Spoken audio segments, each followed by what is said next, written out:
তো বন্ধুরা আজকাল ভাই গ্যাসের দামটা বেড়ে গেছে এবং সবথেকে বড় কথা গ্যাস পাওয়া যাচ্ছে না। আর সেই জন্য এখন ইন্ডাকশন ওভেনের প্রচুর চাহিদা বেড়ে গেছে এবং ভাই ইন্ডাকশন ওভেন তো অনলাইন থেকে গায়েবই হয়ে গেছে।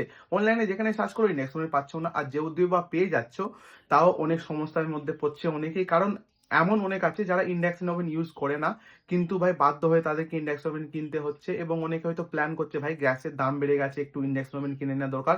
আর তুমিও যদি এরকম প্ল্যান করে থাকো যে ইন্ডাকশন ওভেন কিনবে, এখনো পর্যন্ত একবার ইউজ করো না, তাহলে অবশ্যই একবার এই ভিডিওটা দেখো। এই ভিডিওটা দেখার পর অবশ্যই একবার ভাববে, তারপরে ইন্ডাকশন ওভেন কিনবে। কারণ ইন্ডাকশন ওভেন কিনতে গিয়ে তুমি ফেঁসে যেতে পারো।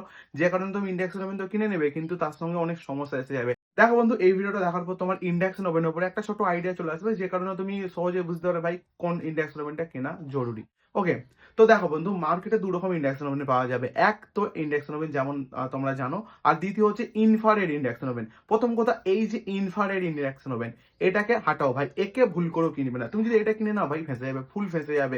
কারণ ভাই এই মালটাই না খরচ বেশি হয় অনেক। ভাই কারেন্ট খরচা বেশি, অথচ রান্না হতে অনেক সময় লাগে।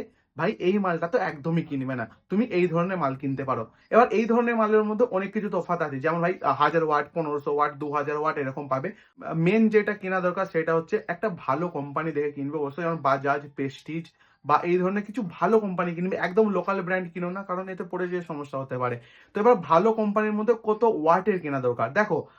আমি রিকমেন্ড করব ভাই মিনিমাম 2000 ওয়াট তো কিনোই কিনো। 2000-এর থেকে কম ওয়াটের একদম কিনবে না। তাও যদি তোমার বাজেট কম থাকে তাহলে 1500 নিতে পারো, কিন্তু ভাই 2000-এর কমে তো না নেওয়াই ভালো। কারণ দেখো, ভাত মাংস যখন তুমি রান্না করবে না, 2000 ওয়াটের কমেতে একটু বেশি সময় লাগবে। মানে একটু ঝামেলা হবে, বুঝতে পারছো না? কারণ 1500 ওয়াট আর 2000 ওয়াটের মধ্যে তফাৎ তো আছে না। যদি কেনার ইচ্ছে থাকে ভাই, একটু চেষ্টা করো 2000 ওয়াট মিনিমাম কেনো। এবার দেখো বন্ধু, ইন্ডাকশন ওভেন তো তুমি কিনে নিলে, কিন্তু ইন্ডাকশন ওভেন কেনার পরেও তোমার সমস্যা শেষ নয়। কারণ ইন্ডাকশন ওভেনে সবকিছু দিয়ে তুমি রান্না করতে পারবে না। তোমার হাঁড়ি কড়া বাড়িতে যা আছে সবই তো আছে, কিন্তু ইন্ডাকশন ওভেনে সবকিছু দিয়ে রান্না করা যায় না। তাই তোমাকে ইন্ডাকশন ওভেনের জন্য আলাদা করে হাঁড়ি কড়া কিনতে হবে। কিন্তু বাড়িতে তোমার যে হাঁড়ি কড়া আছে তার মধ্যে অনেক কিছু কাজ করতে পারে, সেটা জানার একটা সহজ উপায় আছে। তো দেখো, তোমার বাড়িতে যে হাঁড়ি কুড়িগুলো আছে সেগুলো তোমার ইন্ডাকশন ওভেনে কাজ করতে পারে কিনা জানার জন্য তোমাকে একটা এই ধরনের ছোট্ট চুম্বক জোগাড় করতে হবে। এই ধরনের বা যে কোনো একটা চুম্বক জোগাড় করতে হবে, বাস। চুম্বকটা জোগাড় করে কি করবে, এবার তোমার বাড়িতে যে আসবাবপত্রগুলো আছে যেগুলোতে তুমি রান্না বান্না করো, এক্সাম্পল হিসেবে ধরে নাও আমার কাছে এই গামলাটা আছে। আমি ভাবছি এইটা দিয়ে কি আমার ইন্ডাকশন ওভেনে রান্না করবে, জানার জন্য কি করবে, জাস্ট এই চুম্বকটা নিবে, নিয়ে এই জাস্ট নিচেটা দিয়ে দেখবে। দেখো যেমন এটা ধরছে না, তার মানে কি এইটা দিয়ে রান্না করা যাবে না। যদি এটা এখানে ধরে যেত তাহলে এটা দিয়ে রান্না করা যেত। তো আমার কাছে আরো একটা আছে, দেখাচ্ছি। ধরে নাও আমার কাছে এইটা আছে, তো এটার পেছনে লাগিয়ে দেখি। এ দেখো কি সুন্দর আটকে গেছে। একদম যে জোরে আটকাতে হবে সেরকম কোনো মানে নেই, জাস্ট আটকে গেছে, তার মানে ভাই এটা দিয়ে রান্না করা যাবে। তো এরকম করে তুমি পরীক্ষা করে দেখে নিতে পারো তোমার বাড়িতে যেসব জিনিস আছে সেই সব জিনিস দিয়ে ইন্ডাকশন ওভেনে রান্না করা যাবে কিনা। যদি দেখো তোমার বাড়িতে এমন কিছু নেই যেটাতে রান্না করা যাবে, তাহলে ইন্ডাকশন ওভেনের সঙ্গে তোমাকে ইন্ডাকশন ওভেনে রান্না করার জন্য জিনিসও কিনে নিতে হবে।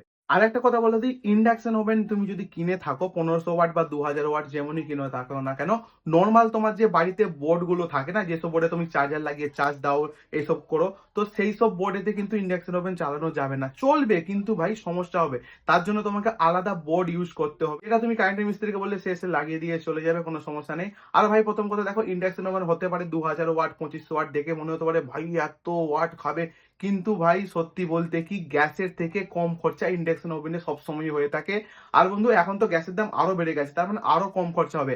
আর একটা কথা বলে দিই ভাই, ইন্ডাকশন ওভেনে একটা জিনিস মনে রাখবে, যদি ইন্ডাকশন ওভেন কিনে থাকো, তাহলে তোমার ভাত রান্না হতে যত সময় লাগে তোমার গ্যাসেতে, তার থেকে প্রায় 30% কম সময়ে রান্নাটা হয়ে যাবে।